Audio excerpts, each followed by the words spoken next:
A single brown egg sitting in a small white bowl on the windowsill, and the morning light catching the curve of the shell like it's something precious. Watch my hand a moment. I crack it against the rim, gentle, and I let the white slide from one half of the shell to the other, back and forth until the clear part slips down into the bowl and the gold stays behind. That's all. And here on the counter beside me there are two things. There's that little jar that cost me almost nothing, and there's a syringe. The kind that would have cost me $600 if I'd let a stranger put it in my face. Only one of those two things is in the bowl this morning, and I want to tell you why. My name is Rachel. I am 64 years old, and I have spent the better part of my life learning what women did for their skin before there was an industry standing between a woman and her own bathroom mirror. Not from magazines, from my grandmother and from her mother's habits that got passed down like recipes in kitchens, quietly, the way real knowledge usually travels. People ask me sometimes what I use.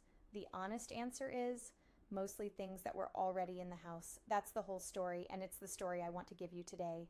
By the end of this, you're going to know how to make a simple tightening mask out of an egg white and a spoonful of flaxseed, something your great-grandmother would have recognized on sight, and you're going to know exactly how to use it, how often, and what it will and will not do. And that last part matters more than anything, because the title of this video says this ingredient is 1,000,000 times stronger than Botox. And I need to be the one to tell you the truth about that promise, because I promise you nobody selling you a syringe ever will. Here it is, plainly. An egg cannot do what Botox does. Botox freezes a muscle. An egg white can't reach a muscle, can't paralyze anything, and I would never want it to. So, stronger than Botox. That's the kind of thing written to make you click, and I'd rather lose your click than lie to your face. But stay with me, because here is the part that should make you a little angry, and it's the part that's actually true. Most of what a needle sells you is not the frozen muscle. It's the look, and a good part of that look, the smoothness, the firmness, the way the light stops catching in every little line, you can borrow for yourself, at home, for pennies, whenever you want it. That's real. And no one made money teaching you that, so no one taught you. Let me be careful about the anger, because I don't want to point it in the wrong direction. I am not telling you there's a villain in a boardroom somewhere hiding the egg from you. It's simpler than that, and honestly, it's almost worse. Nobody had a meeting to bury this. It's just that an egg costs a dime, it works once, and then it teaches you to do it again yourself for free. There is no second sale in that. A syringe wears off in 3 or 4 months and has to be bought again, forever, at a clinic, at their price, on their schedule. A $300 firming cream comes with a subscription, so it arrives whether you meant to reorder or not. That's where the money is. There's simply no shareholder value in something already sitting in the door of your refrigerator. Silence isn't a plot. It's just what happens to anything that can't be sold to you twice. So let me fix the frame, because the frame is where they get you. Everyone believes the goal is to erase a wrinkle, and that only a needle can do it. That is the wrong frame from the very first word. Most of what makes a face look lined and tired at our age is not some permanent crack in the foundation. It's 3 things working together. It's dehydration, so the skin sits flat and thin instead of full. It's slack, a surface that's lost some of its snap. And it's shadow, because a fine line is really just a tiny valley that catches a shadow, and your eye reads 100 little shadows as tired. You cannot freeze a muscle with an egg, and you don't need to, but you can absolutely tighten and smooth the surface for a while. You can hydrate the skin so it plumps up from underneath, and you can change the way the light falls across your face so those little valleys stop throwing shadows. And when you do all 3 at once, that is a great deal of what a filler is charging you $600 to fake. Now let me tell you how the egg actually does its part, because once you understand the mechanism, you'll never be fooled by a fancy label again. When you brush egg white onto your skin and let it dry, the protein in it, albumin they call it, and you don't need the word, draws tight as the water evaporates. It forms a very thin, taut film across the surface, and as it contracts, it gently pulls the skin with it. That's a real physical tightening. You can feel it happen. Your forehead goes smooth. The little crinkles at the corners of your eyes soften, and the skin looks lifted.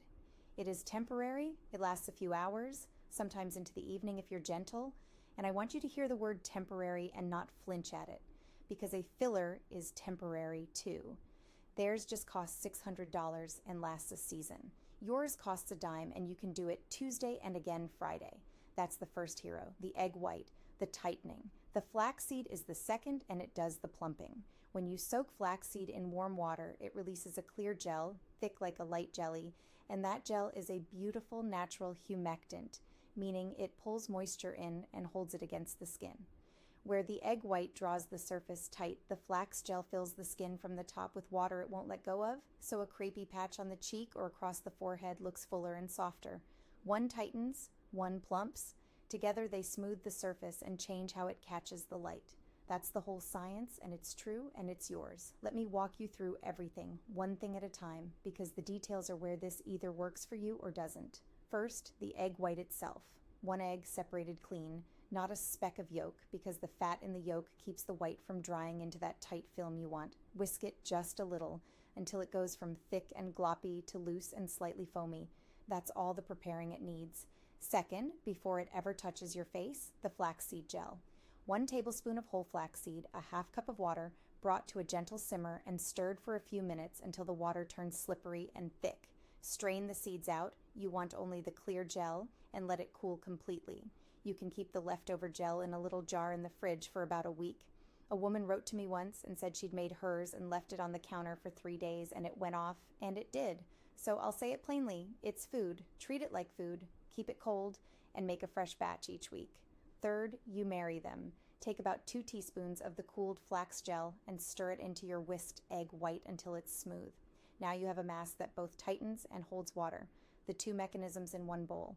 Fourth, and this is a step people skip and shouldn't, you patch test. Before you ever put a new thing on your whole face, put a little dab on the inside of your wrist or behind your ear and leave it a full day. Eggs are a common allergy. Better to find that out on your wrist than across your eyelids. This is not me covering myself. This is the difference between someone who's actually done this 1,000 times and someone reading a script. Fifth, application. Clean, dry face. Brush the mask on in a thin, even layer with your fingers or a soft brush, staying well clear of the eyes themselves. Under the eye is fine, in the eye is not. Now here's the part that matters. While it dries, you do nothing. You lie back, you don't talk, you don't smile, you don't scroll on your phone and laugh. You let it set flat for 10 to 15 minutes. You'll feel it draw tight. That pulling sensation is the whole point. That's the film contracting. Sixth, you rinse. Warm water, no scrubbing, just let it dissolve away under your fingertips. And pat, don't rub, dry. Seventh, and this is the step that turns a nice trick into a lasting result. You seal it. The moment your skin is dry, while it's still a little damp even, you put a thin layer of something occlusive over the top to lock that borrowed moisture in. A tiny bit of good oil, a plain unscented cream, whatever you already trust. The egg tightened, the flax plumped, and now you're keeping the water from evaporating right back out. Skip this and the effect fades faster. Do it and it holds. Eighth, timing, twice a week. Not every day. You don't need it every day, and your skin likes to be left alone more than the industry wants you to believe. Twice a week, 10 minutes, and if you have somewhere to be, do it the morning of and seal it well, and you'll walk out looking rested. Ninth, and here's a small heritage secret my grandmother swore by. A single teaspoon of honey stirred in. Honey is a humectant too, and it's gently soothing, and it makes the mask feel like a treat instead of a chore. Just a teaspoon. And if you ever reach for lemon to brighten the look of a dark spot, and I know you've heard that one, I want you to hear me. Citrus and sun are a promise of trouble. If you use anything with lemon in it, it goes on at night. It comes fully off, and you wear your sunscreen the next day without fail, because citrus makes skin drink up the sun and burn and darken. And I say even the tone, soften the look of a spot. Never bleach, never whiten. We are not trying to be a different woman.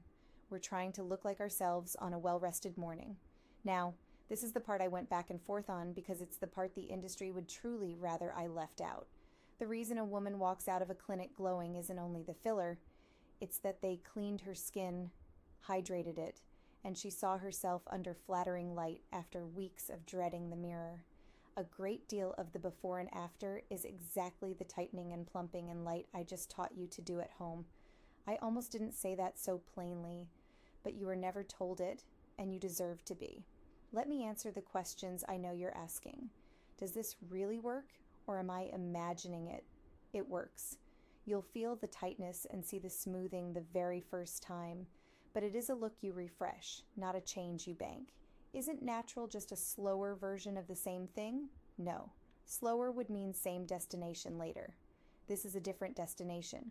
Borrowed, honest, repeatable, and it never asked you to freeze your face. What about my dermatologist? Keep her. A good one is worth her weight in gold, especially for anything changing, growing, or bleeding.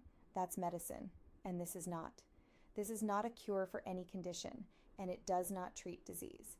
It smooths the look of a tired surface. That's all it claims, and that's a great deal. And is it safe? For most people, yes. Patch test. Keep it out of your eyes, keep the gel cold, and stop if your skin objects. Step back with me for a moment.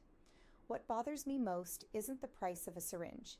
It's that a whole generation of women were taught their own faces were a problem that only a professional could touch, that the knowledge lived somewhere else, behind a counter, priced accordingly. But the egg was always in the bowl. Your grandmother knew.